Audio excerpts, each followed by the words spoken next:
Okay, let's start with something, well, quite personal for you, our listener. Have you ever found yourself falling deeply in love? But not actually with the person right there in front of you, more like with the version of them you kind of built up in your head? Ah, yes. That realization, it's often incredibly painful, isn't it? Because that version we create, the one who just gets it, who always says the perfect thing, Yeah. who feels like home. Yeah, the one who would never leave. Exactly. That version is, well, it's flawless. It's like this perfect sculpture made of hope. But then reality comes along, just taps on that fragile glass, and suddenly you see, you weren't loving them. You were loving an echo. That's precisely the space our sources are taking us into today. It's this like almost cinematic feeling, isn't it? This idea of loving the possibility. The potential. Right, the potential of a person instead of the actual, sometimes messy, complicated human being. We're exploring that gap between the illusion we create and, well, genuine connection. It can feel like a really lonely place to be stuck. And it's definitely not just some abstract idea. This really is a deep dive into emotional intelligence. It's about self-awareness within our relationships. So our mission today really is to pull together these powerful personal stories and psychological insights. We want to understand that difference, loving the person versus loving the idea of them, like loving a ghost only you can see. Yeah, a ghost. I like that. So we're going to try and unpack how we build that illusion, why we do it psychologically, and also maybe touch on that strange sense of freedom, that quiet release that can come when we finally let ourselves see clearly. This is all about love's mirror and what happens when that reflection we fell for just shatters. Okay, so let's get right into that core conflict. Our sources frame it as this constant battle, right? Right. Between the potential we imagine and the present reality we're actually living. And we're not talking small things here, are we? Like, oh, I wish they were tidier. No, not at all. We're talking about pouring significant emotional energy, huge amounts of hope, into a version of a person who, well, frankly, doesn't actually exist outside our own heads. Okay, so let's break down that contrast the sources make. The loved version versus reality. The loved version, that's the one we keep polished, right? We filter out all the stuff that doesn't fit the story. The late replies, the canceled plans, the moments of unkindness. Exactly. It's a very neat, very comforting fantasy. Yeah. But then reality maybe is a pattern, something they do over and over, like being completely unavailable emotionally. It breaks through. And suddenly the whole fantasy starts to wobble. The sources point out, we feel betrayed. But here's the twist. Often, it's not the person who betrayed us. We feel betrayed by our own hope. Oh, that's heavy. Betrayed by hope itself. And that feeling, that specific feeling of realizing you fell for hope, not substance, it's often way more intense because, let's be honest, the potential is always easier to love than the actual flawed human. Right. Potential is perfect. It hasn't messed up yet. Precisely. Potential is what we wish for. The actual person is what we get. So when we consciously or unconsciously choose to focus on the potential, we're basically dating the future. We're not engaged with the present moment at all. But connecting this back to emotional intelligence, like the sources really push us to do, where is the breakdown? Is it just being, I don't know, naive? Or is there a specific lack of self-awareness happening that makes us create these perfect phantom partners? That's a great question. And it's rarely just simple naivete. It's usually something deeper. It's often a profound act of psychological externalization. Externalization, meaning? Meaning, when we fall hard for the idea, it often signals we have some kind of internal need that we haven't really acknowledged or healed. A gap, maybe. Maybe we desperately need validation or feeling of safety or just confirmation that we're okay, that we're worthy. And instead of looking inward, doing the work to address that gap ourselves, we kind of quickly hire someone else for the job, this new person, and we task them implicitly with filling that role perfectly. Wow, okay, so the conflict isn't necessarily just that the other person has flaws, although, they often do. Of course, we all do. But the real issue is our expectation that they should somehow magically be the missing piece in our own internal puzzle. We're not seeing a person, we're seeing a walking, talking solution to our own anxiety or emptiness. Exactly. They become a mirror, but not a clear mirror reflecting reality. It's a mirror reflecting the completeness we feel we're missing inside. And here's a critical point the sources raise.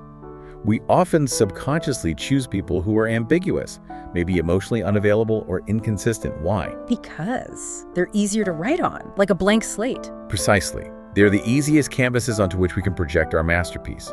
A person who is fully present, consistent, defined, they're much harder to rewrite into our preferred script. A ghost, as you called it, provides that necessary emotional distance, that ambiguity for our fictional narrative to really take root and flourish. That makes so much sense. The messiness of a real, present person gets in the way of the perfect story. So the more ambiguous they are, the more room we have to write this beautiful fiction we desperately need to believe in. And then the actual substance of the relationship, like what you do together, becomes less important than the story around it. You're basically dating the screenplay you wrote, not the actor standing in front of you. Okay, to really ground this, to feel it, our sources give us this incredibly moving, almost cinematic story. It's called The Girl Who Loved the Ghost. And I think we need to really picture this to get the emotional weight. It's a powerful metaphor, isn't it? Yeah. A ghost. Something you feel, something that takes up space in your head and heart, influences everything.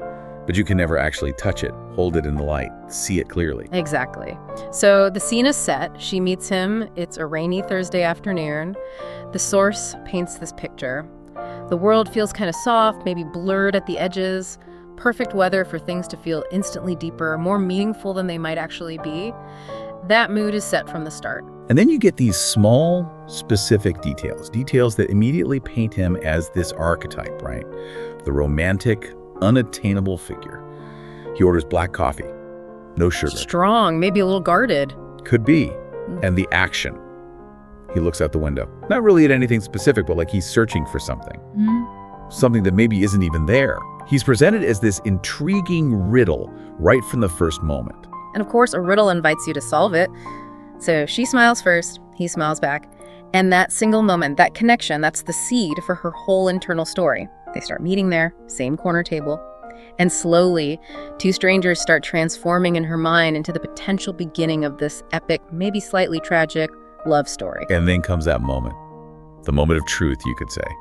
Which, crucially, gets immediately brushed aside. He tells her quite clearly, apparently, I wasn't ready for love. Oof, there it is. That's page 1, chapter 1 of the book he actually handed her. Clear as day.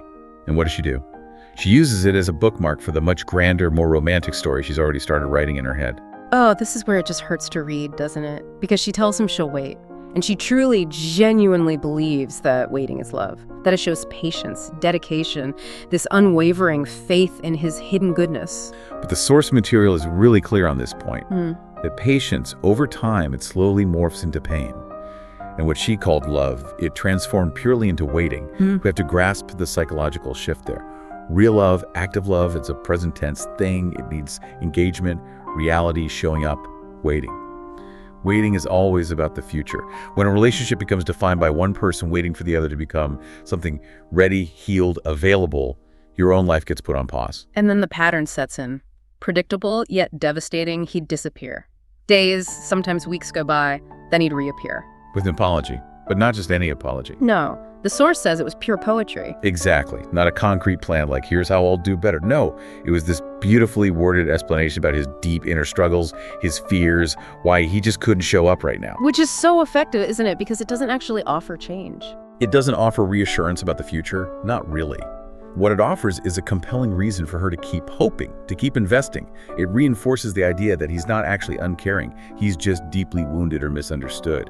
It makes her waiting feel, well, not just justified, but almost heroic. Like she's on this noble quest to save the emotionally damaged man. And this is where her own mind really kicks into gear to protect the story. Since the reality of him was so often absent, inconsistent, she filled the void herself. She started writing letters she never actually sent, having whole imaginary conversations where he finally said all the right things. Yes. The internal narrative takes over completely, and the self-deception becomes concrete. Every time he goes silent, it's not interpreted as indifference. Oh no, it must be because he's wrestling with these incredibly deep feelings for her. He's just terrified of the intensity, right? She actively convinces herself he's just scared, but deep down he cares profoundly. She's literally protecting the idea of him from the inconvenient truth of his actions, or lack thereof. It really sounds like the ultimate form of maybe emotional codependency. Her whole sense of stability, her hope, relies on keeping this future, better version of him alive in her mind.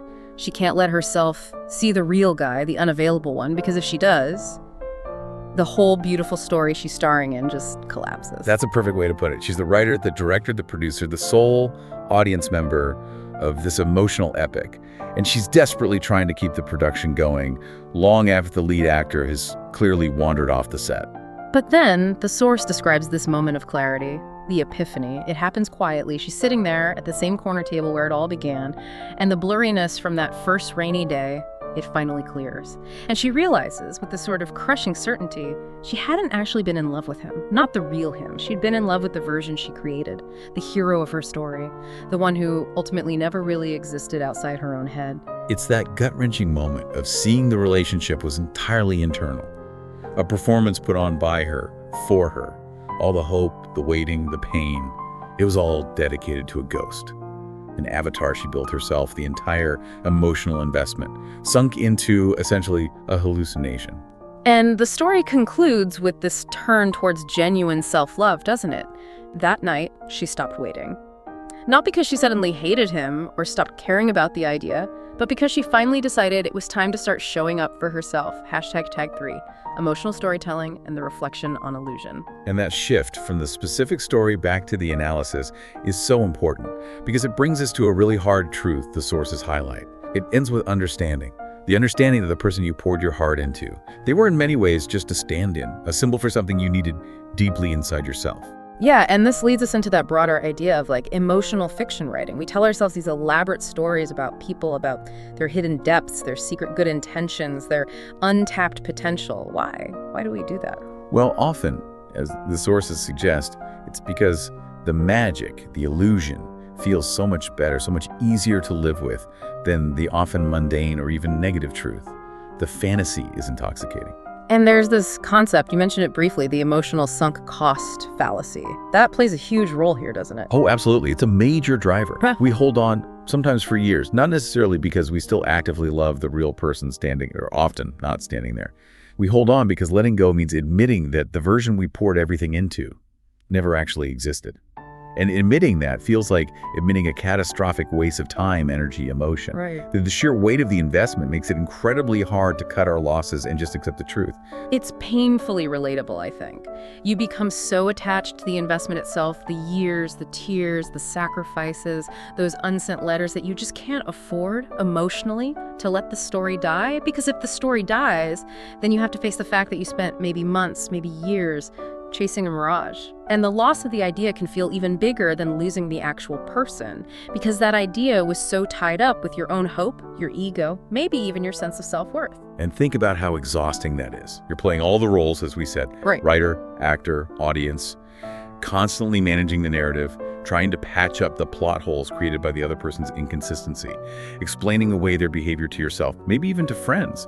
You're doing all the heavy lifting just to keep the illusion alive. There's almost a dark humor to it sometimes looking back, isn't there? The sheer absurdity of building an entire relationship narrative on one ambiguous text message from 3 weeks ago while consciously ignoring months of silence or hurtful actions. It's like this tragic comedy playing out in your own heart. And we're the only one who gets the punchline, eventually, or feels the tragedy. But the internal story feels compelling because, as the author, you feel like you have control. Even if the control just means maintaining a state of perpetual longing. You control the meaning by defining their absence not as indifference, but as, say, profound, complicated caring. That reinterpretation, that reframe, that's the core trick our minds play on us. So what happens then? When the truth finally crashes the party? When reality, undeniable, unavoidable, just shows up, the source material suggests that this sudden arrival of truth makes the whole internal story just lose its power, evaporate almost. The plot hole becomes too big to ignore anymore. If you finally accept, okay, maybe he is exactly who he's consistently shown me he is, unavailable, maybe unreliable, maybe just not that interested, then that whole beautiful script you wrote about the deeply sensitive soul who's just scared but secretly devoted, it just vanishes. Poof. And that realization, that moment of seeing things as they are, not as you wish them to be, that is the ultimate act of emotional intelligence in this context. Yeah. It's finally learning how to stop writing fiction about people, especially people we barely know or who consistently show us who they are. It means learning to accept the first draft they give you, their actions, their consistency, or lack thereof, their availability, without immediately grabbing your red pen and rewriting them into the character you need them to be for your story to work. It's like shifting from being a novelist to being a reporter, just observing and reporting the facts of their behavior. It's saying, okay, I'm going to trust what your actions are telling me, consistently over time rather than what my hope wishes they were telling me. That level of self-awareness, that's the key that unlocks that painful freedom we talked about earlier. Right. And that clarity forces us into this deeper, more analytical space around emotional intelligence. When we realize we've chosen the phantom lover, we absolutely must ask ourselves rigorously, why? Why did that connection feel so magnetic, so powerful? Were you genuinely drawn to who they actually are, their character, their values, the way they move through the world? Or were you more drawn to what they seem to fill inside you, that gap we mentioned? Let's dig into that idea of the healing mechanism a bit more. The sources strongly suggest that often when we fall for the idea of someone, it's because we're subconsciously trying to heal an old wound. Maybe we see something in them or project something onto them that addresses an unmet need from our past, feeling unseen, unheard, unfinished, maybe related to childhood, early relationships, and we latch onto this new person as the solution. Absolutely. It's often deeply connected to a need for external validation. We're looking for someone, essentially, to finish the job our early caregivers maybe couldn't, or to finally confirm the inherent goodness or worthiness we secretly doubt in ourselves. And this leads directly to that incredibly dangerous thought pattern, the if they love me trap. The subconscious logic goes something like this. Okay, if this person, this desirable, maybe complex, maybe elusive person finally shows up, fully commits to me, well, then I'll finally be validated. Then I'll know I'm truly enough. Wow. That puts an absolutely immense and frankly impossible weight on the other person, doesn't it? The relationship isn't starting from a place of two whole people meeting. It starts from a place of deficit. Yeah. You're not really looking for a partner. You're looking for proof, a certificate of self-worth issued by someone else.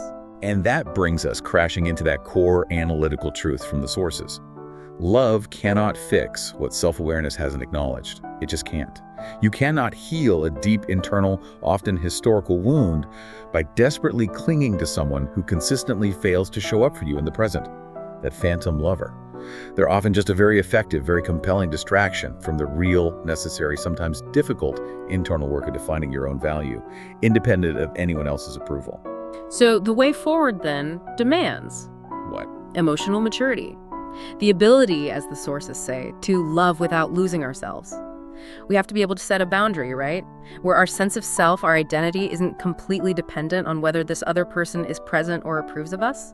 If being in a connection, even the idea of a connection, requires us to shrink, to ignore our own needs, to basically forget who we are just to keep the fantasy alive. And it's not love, period. Yeah. It's longing, it's attachment. And we really need to spend some time unpacking that distinction, because getting this clear is fundamental to mature emotional intelligence and how we relate to others.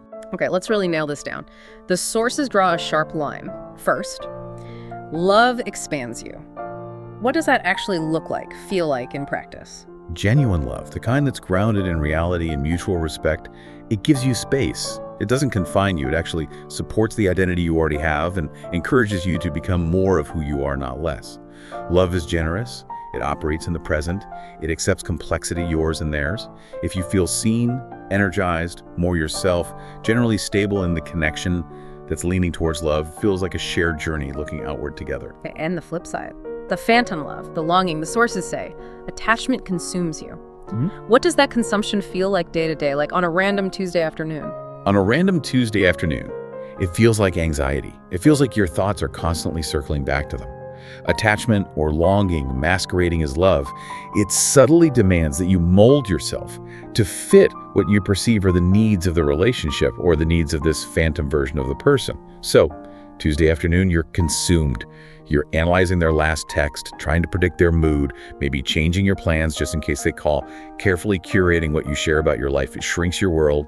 It can isolate you from friends who don't get why you're waiting. It thrives on scarcity, on fear of loss. You're constantly busy maintaining an illusion into just being present in a real connection. The sources use a quick analogy, maybe we can flesh it out.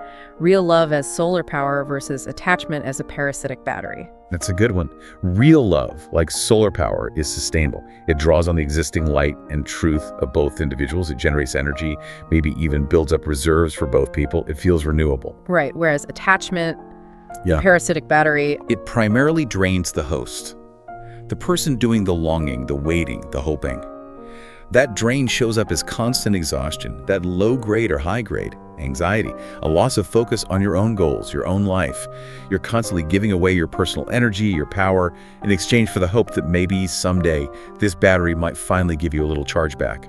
which it rarely does. Understanding that difference feels absolutely critical. It's the cornerstone of maturity, isn't it? We have to ask ourselves honestly, is this connection, this dynamic, making my life, my sense of self, bigger or smaller? Am I moving forward in my own life, or am I just stuck, waiting for someone else to give me the green light? The answer to that question often reveals everything. It tells you instantly whether you're operating from a place of love or a place of self-consuming longing. Tag V, real-life connections and the painful freedom. Okay, so let's bridge this gap now from the theory, the psychology, to how this actually plays out in everyday life. We see it constantly, right? This idea of loving someone's potential. This might be the most common trap, even for really insightful, emotionally intelligent people. We stay too long, way too long, because we're in love with who this person could be, who we believe they should be, rather than who they consistently show us they are right now. Oh, absolutely. The allure of potential is so strong. You see these flashes, right? They're incredibly charming, maybe really funny or insightful in group settings. They have this spark. But then when it comes down to real intimacy, one-on-one vulnerability, needing them to show up consistently, suddenly it's like hitting an emotional brick wall, a locked door. And you keep clinging to the memory of the charm, hoping your love, your patience, is the key that will finally unlock the real person hidden inside. And you're constantly fueled by that hope that the person you glimpse in those fleeting good moments, the person you imagine exists underneath the fear or the inconsistency or the unavailability, that person will somehow magically emerge and stay if only you wait patiently enough or love them hard enough. But as the sources really emphasize, that's almost never how genuine personal change actually happens. People change when they are ready and willing to do the work, not usually because someone else wills them to. I definitely recognize that pattern in my own past. Years spent thinking I could somehow just love a relationship into becoming stable and consistent based purely on those occasional promising moments while ignoring the overwhelming evidence to the contrary. And when you really drill down, like the sources compel us to, the motivation behind sticking with that illusion for so long, it often comes down to chasing validation. But it's validation disguised as love. We have to be brutally honest with ourselves about that underlying drive sometimes. If I can just fix this person, if I can be good enough or patient enough for this perpetually unavailable person to finally choose me, to finally commit, well, that feels like the ultimate validation, doesn't it? It feels like proof of our worth, answering those deep, nagging doubts we might have about ourselves. But that kind of validation is incredibly fragile. It's entirely dependent on someone else's behavior, someone else's choices. It's not solid ground. And the cost of waiting like that, it's enormous. The source uses that really poignant image, doesn't it? Waiting with the key, thinking one day he'd let me in. That single image just captures so much: the lost time, the slow erosion of self-respect, the sheer amount of emotional energy and headspace poured into a phantom, energy that could have been invested in your own life or in finding connections that are actually reciprocal and real. It takes a massive emotional toll. Your life starts to revolve around the waiting, the hoping, the analyzing. You can become defined not by who you are or what you're doing, but by this struggle, this perpetual hope for a future that might just never arrive. And the longer you wait, paradoxically, the harder it feels to leave, because the investment in that imagined future feels so huge, there's that sunk cost fallacy biting again. But then comes the counterintuitive part, the realization, when the truth finally lands, when the idea finally dies and you're left looking at the reality of the person or the situation just as it is.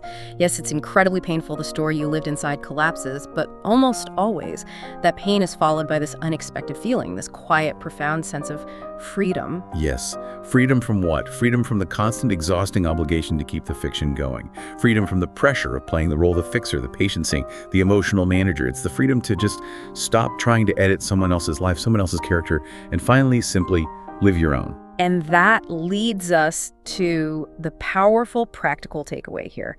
The real-world application of all this emotional intelligence work. The core lesson. Love doesn't require fixing someone else. It requires seeing them. Seeing them clearly. Seeing all of it. The light, yes, but also the flaws, the fears, the limitations, the reality of who they are right now. And then from that place of clear sight, choosing them anyway. That's mature love. Refusing to see them clearly because their reality messes up your beautiful story. That, as we've unpacked, is the illusion. It's often an act of self-protection, maybe, but disguised as romance. #tag outro. So as we kind of gently bring this deep dive into love's mirror towards a close, maybe we can sit with this final reflective thought.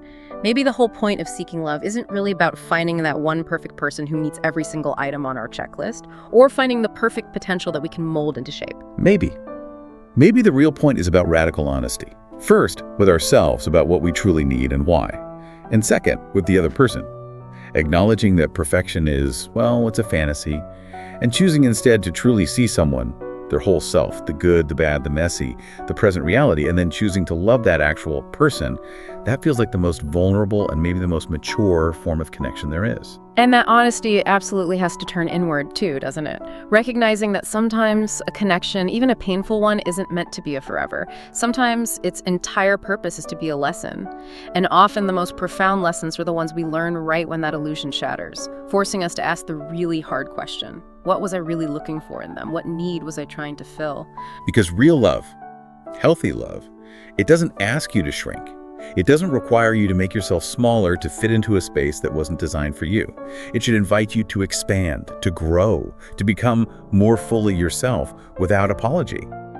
If a connection consistently asks you to betray your own boundaries, ignore your needs, or lose sight of your own identity just to maintain it, it was never going to be able to sustain the real you anyway. So maybe if you're listening right now and any of this resonates, if you recognize yourself holding on to an idea of someone, this carefully polished version that just doesn't quite match up with the reality of how they treat you or how they show up or don't show up for you. Maybe tonight's the night.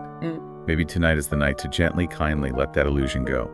Allow the phantom to just dissolve. And instead, turn towards meeting the most complex, flawed, beautiful, and undeniably real person who needs your attention most, which is, of course, you. This has been a deep dive into, well, the architecture of self-deception, but also the challenging, rewarding path towards genuine self-awareness and love. We really hope these insights offer maybe a shortcut to clarity or at least some comfort in knowing you're not alone in this. And please, remember this key takeaway, if nothing else. Self-awareness, it isn't the enemy of love. It's not the end of romance. It's the necessary, honest beginning of real connection. Until next time, stay gentle with your heart, but maybe also be relentless in your pursuit of seeing things clearly.